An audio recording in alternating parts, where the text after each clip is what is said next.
Hello and welcome to Intruder Alert, a new podcast from Cybrary. I'm your host, Marcus Hutchins, and today we're going to be talking about a possible Android supply chain issue where malware has been preloaded onto all kinds of different Android devices. And we're also going to be talking about, is your phone listening to you? When you see ads for things you've just talked about, how does that happen? So Intruder Alert drops a new episode every 2 weeks. We're on most podcast platforms. You can find us on Spotify, Apple, and Google Podcast. And if you're looking for a free Cyber account, you can sign up using the link in the description. This will give you a free account with access to lots of educational material. Now, I'm here with my co-host, Matt Mullins, who's just going to introduce himself. Hey, thanks for having me. And Matt Mullins. I've been on the podcast before in the first episode. So if this is your first time seeing me, then there's another one with me in it. I'm a red teamer. I'm also a security researcher for Cybrary. A little bit about my background. I've worked in fintech. I've worked in government. I've worked in medical. And, I'm just really excited to be here and share the stage with the illustrious Marcus. Well, welcome back. You were so good. We've had you on, I think, half of the episodes now. All right, so I guess our first topic is I don't remember which company originally found it. I think the first article I saw was from Trend Micro. They were basically looking into a bunch of Android devices, and they found that a lot of them had been pre-installed with malware. And this wasn't just cell phones. They found everything from TVs, cell phones, car infotainment systems. And it's not really clear how the malware got on there. It's part of one of the firmware bundles, and it seems like at some point in the supply chain, someone slipped some malware into the firmware. It's not really clear if it was the original manufacturer or someone had breached them. But this malware basically allows some unknown third party to harvest SMS messages, especially two-factor authentication tokens. They can do ad click fraud and a whole host of other stuff. Yeah, it's pretty gnarly when you think about it, because the other thing about it is I want to say that it has all those privileges, just like the privileges that you might see for an elevated application, and it's right there in the background stock running. So as a user, you got a brand new device from a number of manufacturers. You pull the plastic off it, you pop it out, and you have that new phone smell. Turn it on, and you've already been owned. Like it's a pretty terrible position to be in, especially considering that like you were saying, there's even the manufacturers themselves providing the actual device to the customers, they don't even potentially know. There's no information on it. It's kind of like oh, all right, well, I guess maybe we should get on that question mark. Well, that's the thing. Is like once it gets into the firmware, that's a hard one to deal with because depending on the device, I think a lot of the more modern phones you can just you can update the firmware from within the OS. But stuff like TVs and infotainment systems, that's never getting updated. Your car is Yeah. just like now infected with malware forever. Yeah, especially the TV thing.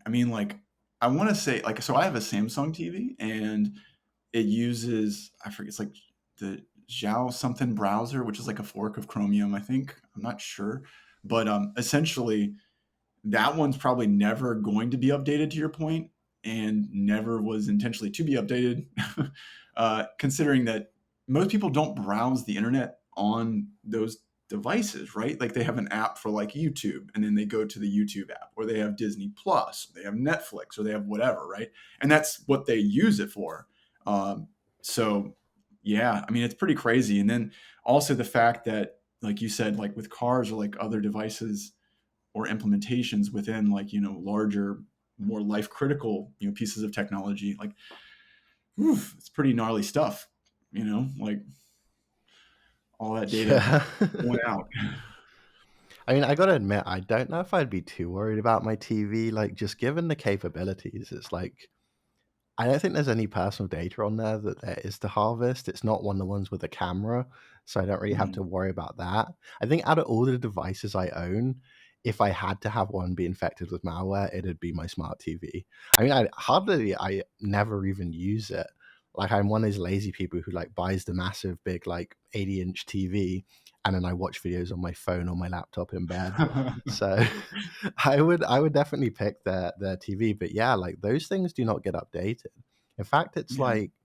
it's a pretty major issue I've noticed with Android, because with iOS you have this, it's basically all in house, right? Apple owns the hardware, they own the Mhm. software. It's very easy to maintain like this homogeneous update system, whereas Mhm. Android, they kind of just license out the operating system to whoever. So what you'll often get is you'll get these very low budget phone manufacturers who'll make Mhm. like a phone on Android 3 or something. They'll discontinue it a year later, do absolutely no maintenance, turn off all the update servers, and then you're pretty much done. So it's like out of the two ecosystems, like that's probably the worst one it could happen to. Yeah. No, that's a great point. I mean, with the how pervasive Android is and its accessibility to someone, in regards to manufacturing or producing an application or like doing whatever, and the total like lack of tracking. I mean, the walled garden side of Apple is pretty nice. Although, uh, not to pivot too much, but like there was something I saw on, I want to say on like my LinkedIn feed. They're talking about iOS with facial recognition, and they were looking at it with an infrared camera, and it would just like randomly take a shot of like the room and the people, and I was like, oh, okay, that's fun. Yeah, so So, actually, yeah, I actually did a video on this one about a year ago. oh Basically, wow. yeah, the way attentive Face ID works is it's taking an infrared photo of your face like constantly to make sure you're still like basically just you, because obviously someone could just grab your phone out of your hand and then it would just stay unlocked.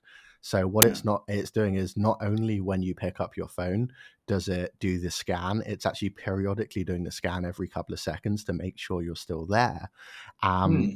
and this does freak out a lot of people because like I've seen a lot of videos where it's like someone's watching through a baby monitor, and typically cell phones have IR filters, so you will not see the IR flash on a typical camera. Even like a DSLR, you're not going to see it.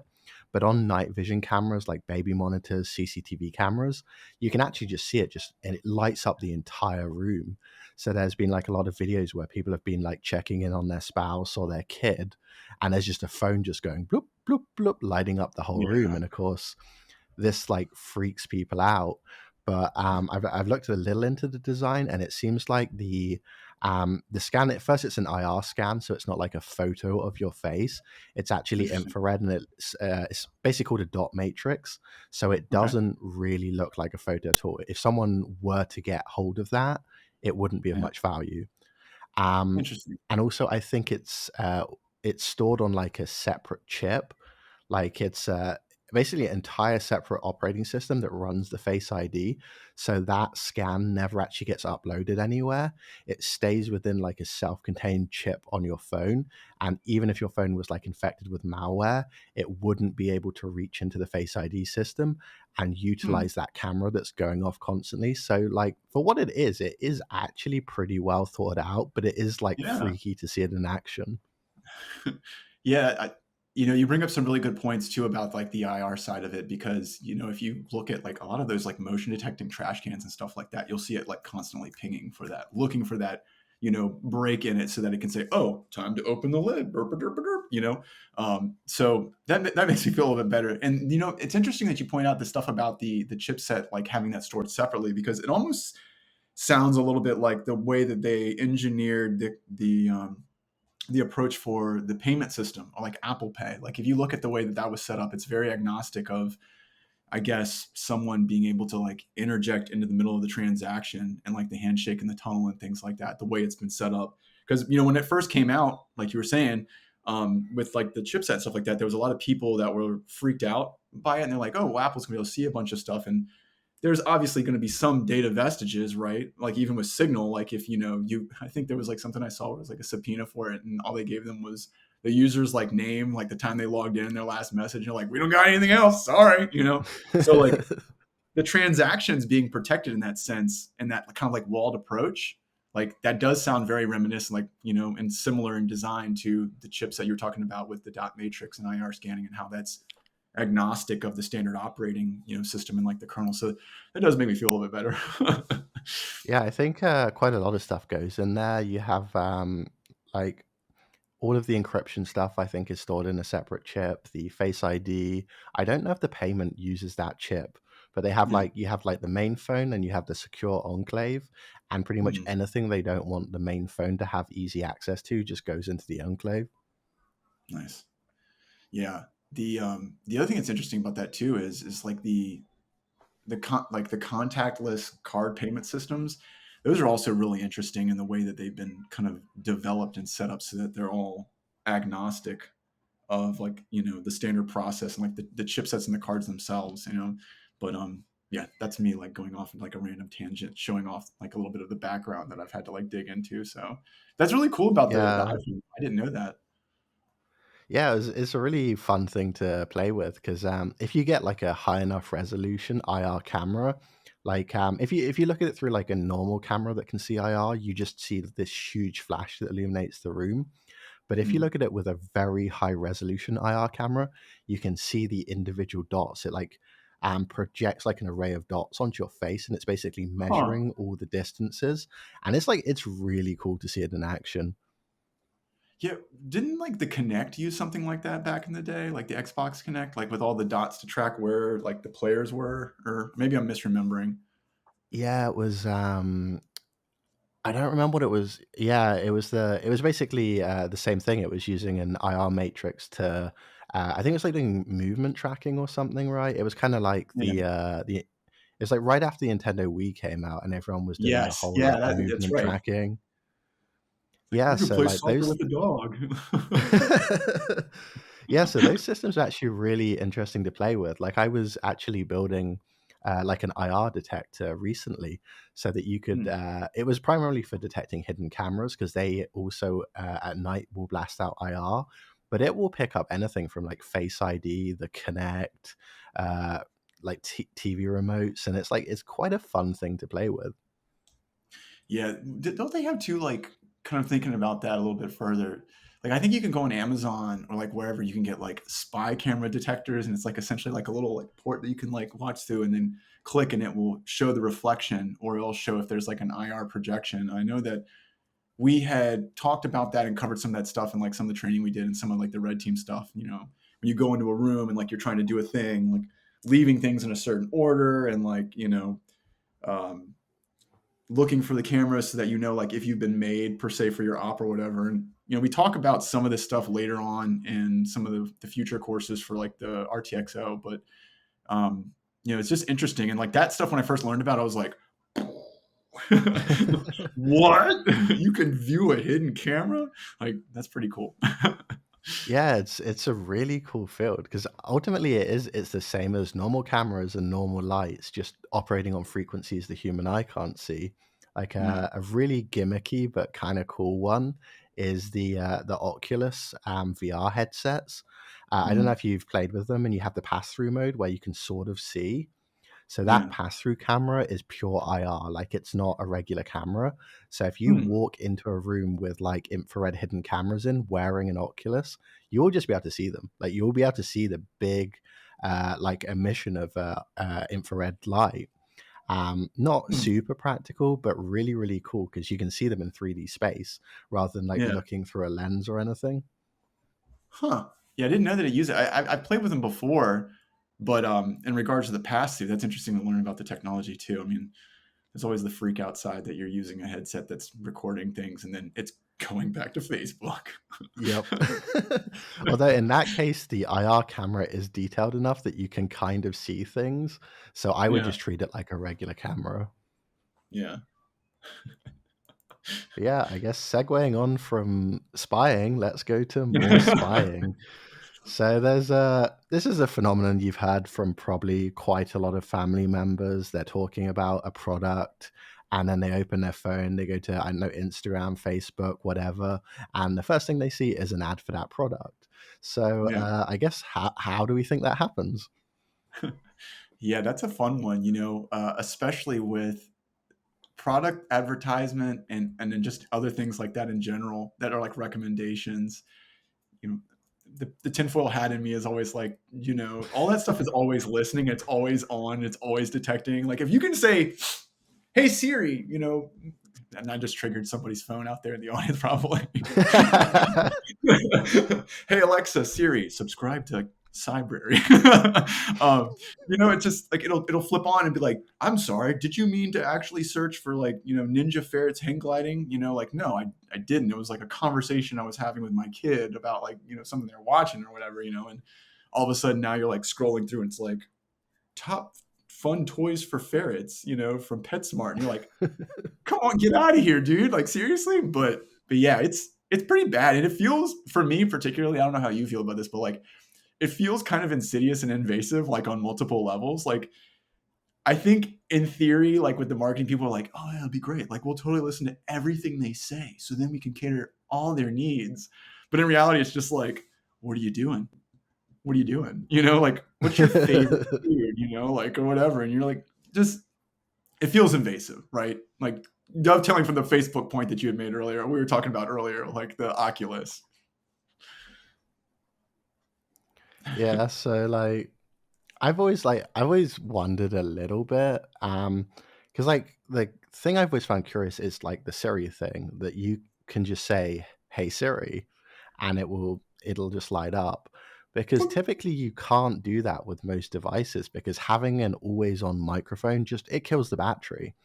So Yeah. like my argument against like Instagram listening to you would be to have a live feed of your microphone getting uploaded to the Instagram server like 24/7. It would kill the phone battery. And Mhm. I've always been curious how Siri does it because that's all on device, right? So they Yeah. don't necessarily need to upload it. It's actually I think it's a module within the device that can detect the word in I think pretty much any language, like any accent, any language, it can detect that word. So it's not like creating a live feed to some foreign server, which would Yeah. obviously just like drain your phone battery. But like there is the okay, maybe it's possible, but I feel like it would be illegal. Like it would violate the privacy policy. And if an app was actually hot micing you, I imagine they would have been sued by now. Yeah, I mean, in theory, right? That's all I'll say about that one. The sheep stick pulls me off stage. You know, I, you're right, and there's also some interesting stuff too that I noticed. I mean, I just got back from vacation, and it's always fun to pull up things like YouTube and see the recommended videos if you've logged in from a different router or location. Because like your home one, it's like, oh man, Matt's really big into like one championship Muay Thai and like blah blah blah blah, and making different types of wild outlandish quesadillas. Cool, we know like what Matt likes from this location. But then you go somewhere else, and then you go into YouTube, and it's like when I was on vacation, it was like the famous quotes is like people who say this are probably dot dot dot. It's like that clickbait title. I'm like, what the heck is this? And then it's like 15 hours straight of like lo-fi studying homework, music. And I'm like, that's not what I like would listen to normally, right? So it is fun to see that. And maybe to your point, the Hey Siri side isn't the direct kind of like hot mic that's draining the battery, but there's some sort of correlation, on the actual like where it's going out, internet wide blah, blah, blah, blah, after that part has been called, and there's some telemetry involved. Because one thing I was going to throw out there too, really quickly, is playing around with the Oculus on the side. If you block all of the domains that like it dials out to, it just like it can't even keep up like the guardian for the border. I just remember this as you were saying your Mm. stuff earlier, and so it's weird that it breaks. So maybe there's something like that telemetry wise with devices that when you do make certain requests and things like that, it doesn't hot mic it per se, but maybe there's some sort of telemetry that goes out that is fed into like an advertising network that's like a little bit more intelligent. I don't know. Yeah, I mean I personally lean towards the side of like there's plenty of other explanations for that. Like Yeah. the ad networks may not necessarily be listening to your phone microphone, but they are doing a lot of really crazy stuff.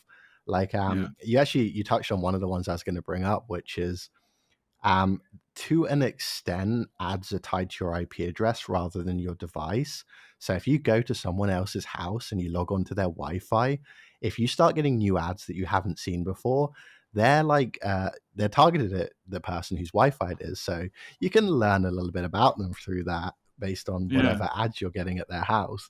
Um, but because that's a thing, it's like let's say we are talking about, I don't know, I was trying to think of a made up product, but I can't. But like, let's say we're talking about made up product and someone says made up product, and then someone at that event goes and Googles it on their phone through your Wi Fi. Now everyone is going to get an ad for that. And it's going to Yeah. feel like your phone was listening to you, but the reality is someone just from that Wi Fi Googled whatever you were talking about. And then the ad network went, oh, someone Googled this product. Maybe they want ads for it. Yeah. Yeah. And I think to your point too, the sophistication of the, like the big data sets and like how those advertising, like, schemes, I guess is the only word I can think of, but like processes maybe, or the way they crunch that with like learning and things like that.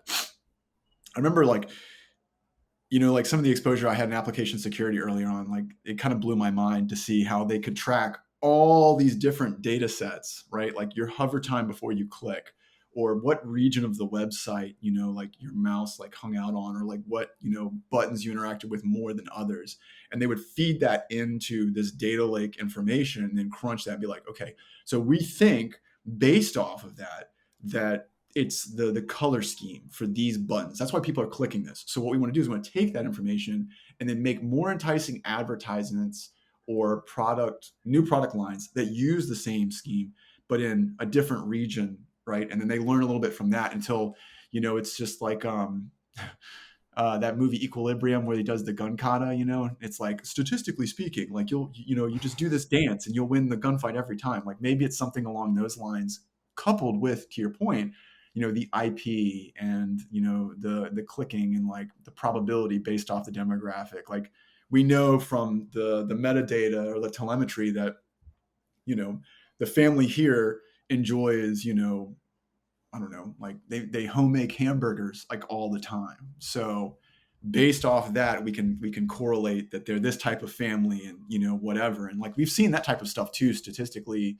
like correlating what type of audience, or individual someone is based off of like their search history, like you were saying. So maybe there's some of that magic going on too. Who knows?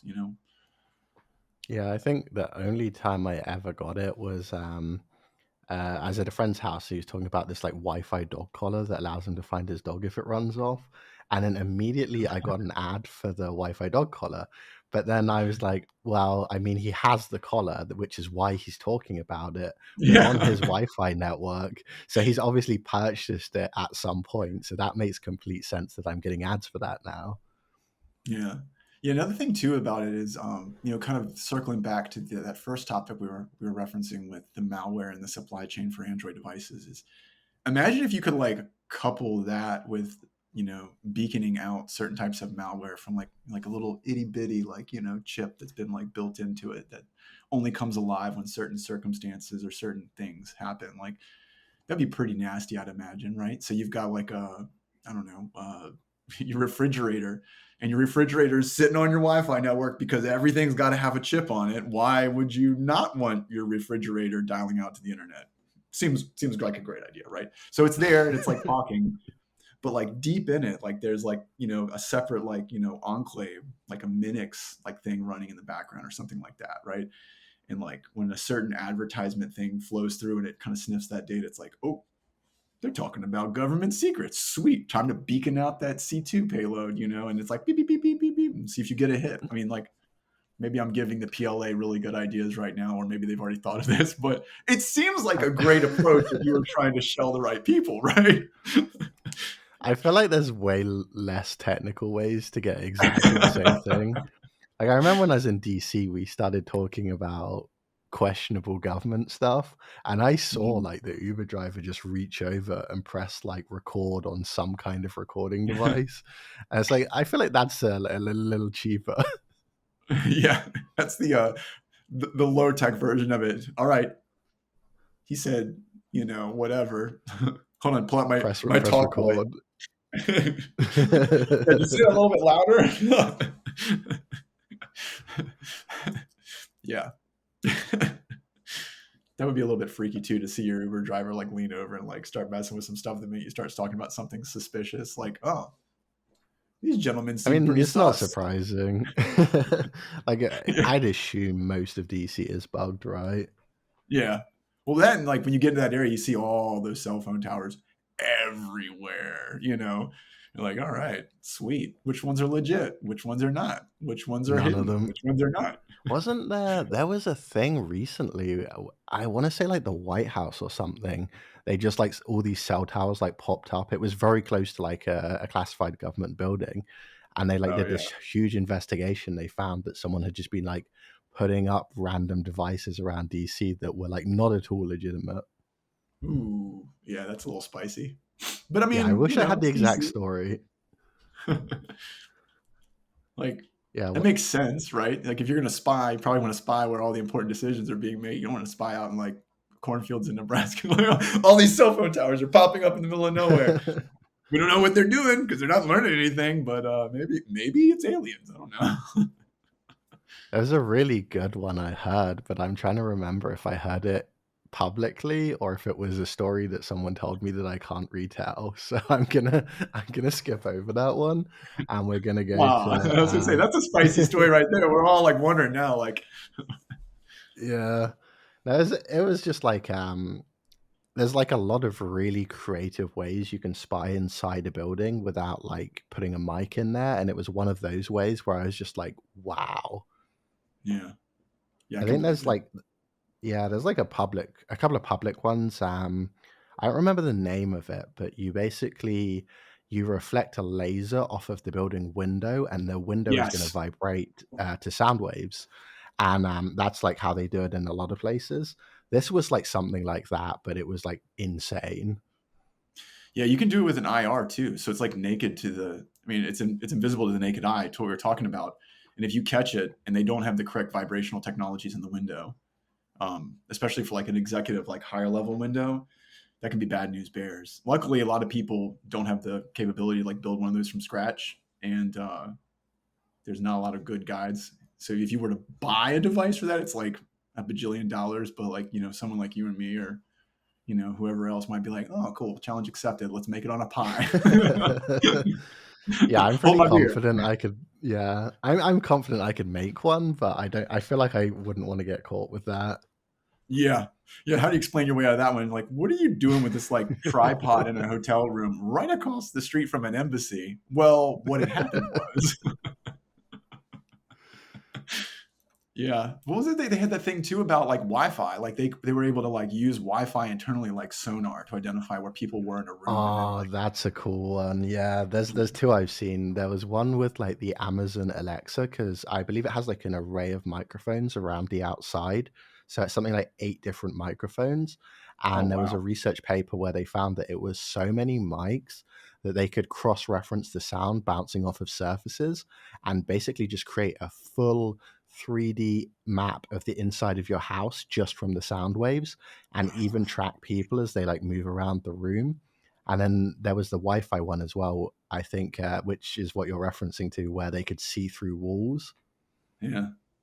Yeah, that's it seems so much more practical than some of the what was the like back in the day, and you see it in all the manuals for like the CISSP or like the CEH from like 1995 or whatever. The Tempest, what was it? Tempest was the one that they used where they could like, Yeah.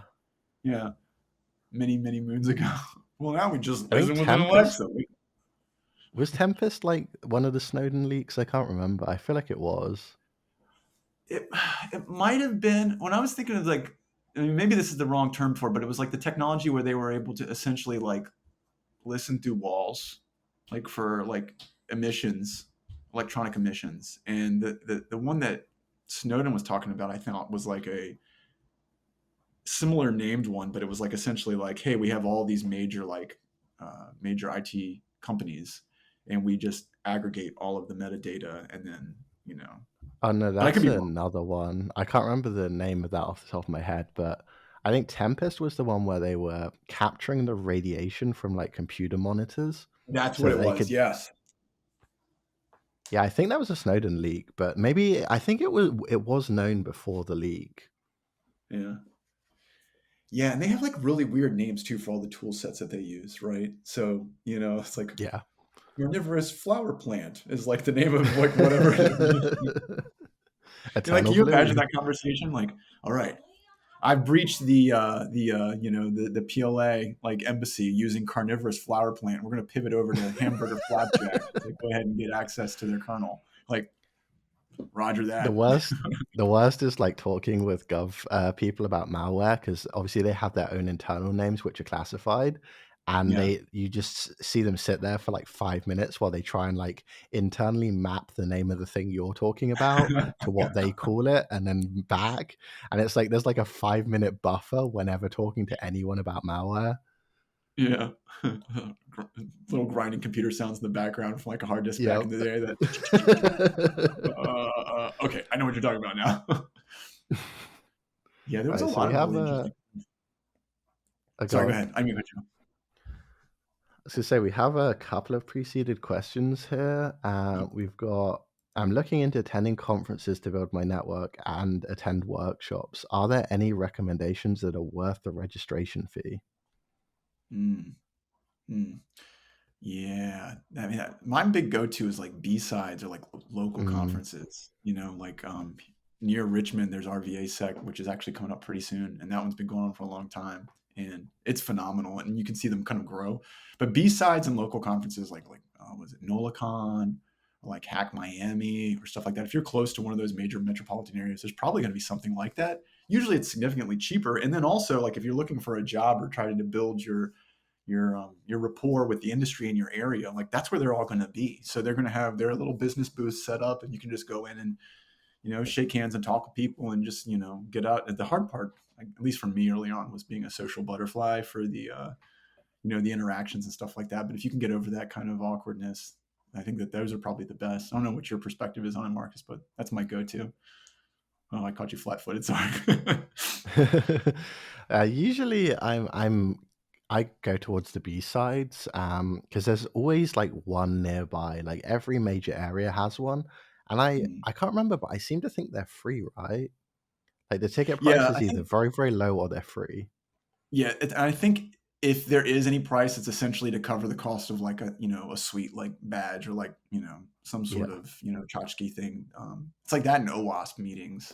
They're usually like pretty good OWASP meetings too. We had one that we ran in this area as well. Myself and a gentleman I work with named Travis, and they were basically free. But it's a great place to get in there, learn a lot of stuff because people want to present and be technical, and show off what they've done. So yeah, I think B-sides is mostly free, and so is the OWASP stuff. Yeah, because a lot of people end up thinking they have to go to Black Hat or DEF CON, and I'm like, Yeah. Black Hat is like, no, well, not Black Hat. I'm gonna say DEF CON. DEF CON is the Lamborghini of security conferences. It's great if you Mhm. can afford it, but it is by no means necessary, and Yeah. I wouldn't even say it's as good as like a local B sides. Yeah. Yeah, I agree with that. I think that there's a lot of like really, really expensive, like you said, Lamborghini conferences that, when you get to that level in your career and like you have an employer who will cover the cost, like, yeah, go out there, meet people, do that stuff. But like if you're trying to build your local community exposure and stuff like that, you don't really need to do that. I mean, and honestly, the other thing too about like DefCon is nice, but like isn't the joke it's called like LineCon? Because you Yeah, get there and it's it's just like crazy, right? You're just sitting here like, I mean, I'm just standing there myself and just being like, all right, here we are. And then HallCon as a result of LineCon. it's gotten better in like recent years. I don't know if it's last year or the year before, but they switched to a much bigger venue. But like Mm, back when it was at Caesars, there were it people who would get up at like 3 in the morning and queue for like 12 hours to get their badge. And even just walking down the hallways were so narrow that it would be like the little shuffle down the hallway with like thousands of people around you. Um, yeah, I think it's a little better now, but it's still one of those cons where it's too big for networking. Like if you want to do networking, you want to yeah, start well, ideally you want to be local anyway because you're probably looking for something in your area. And it's like it mhm, has a much more community feel at those smaller cons. Whereas DEF CON, it just feels like everyone on earth has just been thrown into a room and you've just got to yeah, guess who's who. yeah, yeah. And I definitely get that feeling too with Black Hat. Like it's Mm, ginormous, right? And granted, there's a little bit more of a barrier of entry because of the cost, like but it's still very, very, very large. I mean, granted, you can have some cool like interactions with people and stuff like that. Like at the drop of a hat. If you're in training and stuff like that, the person next to you. But that's, to your point, that's like a proximity thing, and if there's tons of people just milling about and like doing whatever, like you don't really have that exposure. So yeah. Yeah, no, Black Hat is definitely a hard no. I think that's was it like $2,500 just for the ticket? Yeah, just for the briefings pass. And then if you get like a training, well, I will say this. They do have really good trainings, right? And like that's Yes. why most people go. I mean, that's for me, like every time I've been, it's essentially because there's something phenomenal. I think like you know Spectre Ops and like some of the other like big names like have really really nice hands-on training with some very sharp people, and that's Yeah, where the it's Black at. Hat training's next level, but you're looking at like 2.5K just to get in the door, and then I think the trainings they range from anything from like 2,000 to 10,000. So like if you have Yeah, the money, they are definitely worth it, but but it's it's a costly. lot of money. Yeah, I mean, what's it like? The average trip like is what, roughly about 10. If you go, you fly, you stay in a hotel, you get the briefings pass, you go to a training. 10 G's is a lot of money. Like, that's a lot of like remote learning stuff, like what we have with Cybrary, and like that's like any other certification courses that you can do online remotely. If you have that local community and then you have like a group, like a study group, like we have the mentor group that we have like on Discord and stuff like that, like you can build that rapport and get that mentorship by going to local stuff that's free, like you were saying. And then also that, anyways, I digress. Old man ramble. Yeah, I would agree there. Like I would say Black Hat if you can find someone else to pay for it for you, because Yeah, like that's the ticket. yeah, it's a little cheaper domestic, but I remember when I would come over from UK, I was out 5K before I even got to the conference. Like those Ugh. international flights, the hotel, and it's like if they're asking which conferences are worth the registration fee, I assume they don't have an employer paying. So I Yeah. would definitely stick to the more local ones for the time being, and then go to Black Hat when you have like an employer playing. Yeah, that's five grand before you step through the door. That's a lot of pad thai. But it's so worth it. Yeah, yeah, definitely. So we having another one here called "My company hasn't invested in cybersecurity at all, and we're ripe Yeah. for attack. How can I convince our C-suites to invest in something that isn't a current threat but might happen down the road?" That's a good one. Whew. Yeah, that is a good one. I mean, I always attack this from like the angle of red teaming and like pen testing because that's all I've ever known. But my favorite go-to when they're like, "Well, why should we do a red team op? Like, why should we let you come in and like, do your shenanigans?" And I say, "Well, what keeps you up at night, right? As like a company or like a C-suite or senior leadership team." And then when you think about that, where the bodies are buried leadership wise in some capacity. And if you know where the bodies are buried, what's the headline you see in your mind? You know, Dole, Dole is hacked by clicking a phishing link. Now they've been ransomware or whatever, right? Um, if that's what you think about in the back of your head, like, and that's what you're worried about, like, is that going to be costly to the business if that headline is printed? We can prevent that if you invest in like some sort of security application to your small business. You know, it's a cost center, but it's like the meme, right? It's like the penny jar, like before a breach, and then like it's them like fanning out like 100. It's like post breach, like you want to make sure that you're taking care of it before it happens because it's preventative, right? An ounce of prevention is worth a pound of cure. So that's kind of how I usually approach it. It's worked for me. Yeah, I've never had to do that. I've always just argued that the best like motivation to invest in cybersecurity is a good old ransomware attack. But Yeah. that obviously don't do it yourself. You just kind of wait for someone else to. Yeah. But yeah, like I really don't know for like the actual convincing. Like I think Yeah. what you said is probably the best you can do is like, hey, look at this headline of this company and this company and this company. What was the travel something? There was like a currency exchange company that like Ooh. literally went bankrupt because they got ransomed. I think it's Yeah. Travelex. Travelex was the one I Mhm. think. Okay. It's Yeah, a that's British company. man, going under as a result of it too. I mean, like there's a lot of stuff that I mean, but that brings up a really good point, right? So if you even purchase cyber insurance as they offer, right? You're transferring the risk. So you're doing something around the risk. So you're acknowledging the risk exists. Now it's a conversation about battle of cost, right? How much money do we pay as a premium for transfer of risk, right? Even if you don't have a cyber program. Like, I mean, there's ways you can attack it, but that's rough.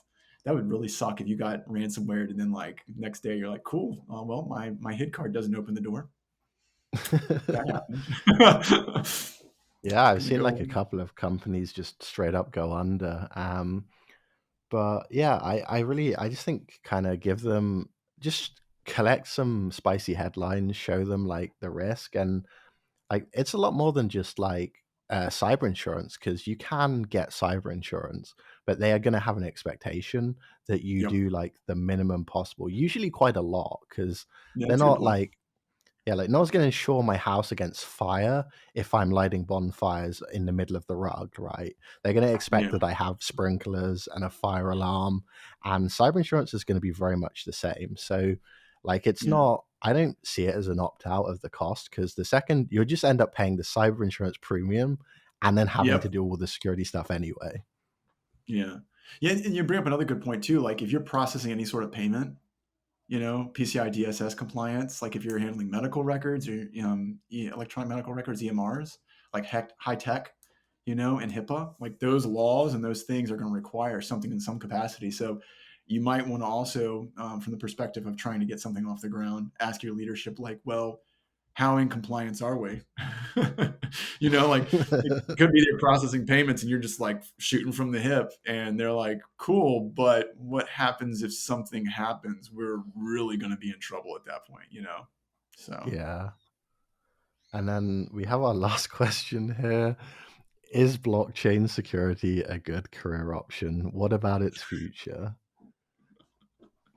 well, this is a fun one because you could argue, yeah, sure, right? Because well, you just invest in some Bitcoin and then just wait, like that's the standard go-to. I think those um, days are over. yeah, yeah, I'm with you on that one. I think the wild speculation days are probably behind us. If you were in there and you bought a bunch of Dogecoin or Dogecoin and you rode that wave, you're probably a happy camper if you cashed out. But I digress. Yeah, I don't know. I mean, I think that there's always going to be that like infosec buzzword, like stuff like AI, blockchain, machine learning, like so yeah, in some ways, but I don't think it's going to be like something that is going to, I mean, I could be wrong, but like I don't think it's going to be something that is your job. I am a blockchain engineer, because if you're a blockchain engineer, I'd imagine you're probably doing some next level math and some next level cryptography, and you probably could be paid more somewhere else, like for a three-letter agency. Yeah. My personal opinion, I don't have good opinions of blockchain. So my personal opinion, is blockchain a good career option? No, because blockchain isn't a good career option. I think it's a fad. I think Yeah, the AI hype is just going to eclipse all of the Web3 slash blockchain. Like it never took off anyway. Like it was, yeah, let's sell monkey JPEGs for $3 million. And then everyone yeah. was like, actually, no, that's not good. NFTs, was it Web3, DeFi, all that stuff. Like you see it like online. Like you need to get in front of it. Get in here. I mean, that sounds suspiciously like the metaverse thing. Like, hey, buy real estate in the metaverse. And pretty sure last time I checked, nobody was chilling in the metaverse. Like, this is my mansion, my Scarface mansion in the metaverse. Like, sorry, it's not I happening. mean, What? Facebook, like, or Meta now canceled theirs, right? I think they called it quits like just last week. So if you bought real estate in the metaverse, then I'm sorry. Yeah, yeah, that and what was the thing with NFTs and like the monkey JPEG that you're talking about? It's like someone could just take a picture of that and then just like Yeah, voila, now I have it too. So that was the one where I was just truly dumbfounded.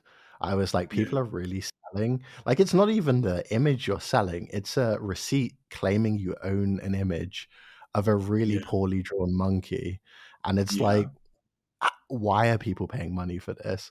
And it Yeah, collapsed. It's pretty much not a thing anymore. There's like still some people trying to hawk NFTs, but the whole thing was like over and gone in under a year. And I think yeah, crypto's kind of like on the decline. I don't think it'll ever go away, but I really true. think the real money was from the Web3, DeFi, NFT side of things, which is gone. Like, Yeah, so yeah, I would personally just not go down that route unless it's your passion. yeah. Well, I think that you touched on a really good point too. So, say it's your passion, um, don't quit your day job. You know, think about what you want to do. Think about your skill set. Think about where your skill set could fit into how that thing is done, right? And then become a subject matter expert in some slice of that pie, right? And then do your stuff with DeFi and like whatever in the background, as a research thing or like a side project. So Yeah, I definitely that's a good recommendation. You really don't want to overcommit to I would just call it like it's a fragile industry, right? Like it's very yes, likely that a lot of that's going to go away. So I wouldn't overcommit. yeah, agreed, agreed. Right, so I that's it for our podcast today. Thanks for joining. We'll be doing new episodes every other week. Um, and do again check the show notes for a link to get a free Cyber account where we have tons and tons of educational material which you can access for free.